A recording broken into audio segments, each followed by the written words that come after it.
Pessoal, essa é a correção do provão, tá? Então vamos lá. Primeiro fala o seguinte: colocando-se um frasco de ácido clorídrico junto com outro de amônia, que é isso aqui, ó, dá cloreto de amônio, tá? Uma fumaça branca.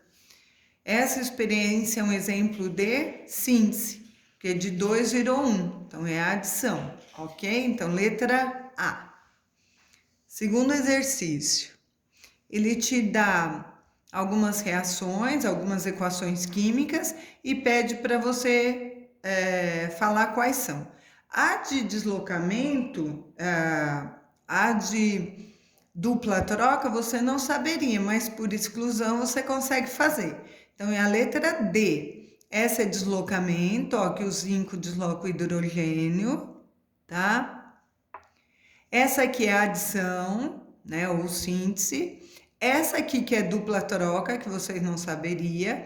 Essa aqui também é uma adição, de 2 vira 1. E essa é uma decomposição, tá? Ou análise, ok? Letra D. O terceiro, ele te dá algumas alternativas e pergunta qual é uma reação de análise. Vamos ver então. É a letra E. Porque olha só, de 1 virou 2, quebrou, né? Análise é a decomposição, tá? Exercício 4. Ele fala, utilizando a fila de reatividade, indique qual das reações de simples troca a seguir não ocorre. Então, aqui não ocorre a letra A, porque o cobre não desloca o níquel, tá? O zinco desloca o níquel, o zinco desloca o cobre, o níquel desloca o cobre e o cobre desloca a prata. É só a letra A que não. Ok? Vamos lá, seguindo. Exercício 5. Em um tubo de ensaio contém uma certa quantidade de zinco, então eu fiz a reação aqui. Colocou-se uma quantidade suficiente de solução aquosa de sulfato de cobre 2. Então é esse composto, né? Cancelo o 2 com o 2. O que vai acontecer? O zinco desloca o cobre. Então vem para o lugar do cobre, fica sulfato de zinco mais cobre. Então, o que vai acontecer com o tempo? Deposita-se cobre metálico, que é esse, no fundo do tubo e a solução torna-se incolor. Porque antes ela era azulada, né? E quando você troca, ela vira incolor. Então, letra D, ok? Vamos lá, seguindo. Exercício 6. Esse exercício é o seguinte: ele te dá uma tabela e fala o que vai acontecendo, né? Então, olha só, você tem que olhar a tabela de assim, tá? Então, eu coloquei primeiro cobre com o número 1, depois cobre com o número 2 e depois cobre com o número 3. O que aconteceu? Não reagiu com nenhum, tá? Depois eu coloquei o magnésio, a mesma coisa, com o número 1, com o número 2 e com o número 3.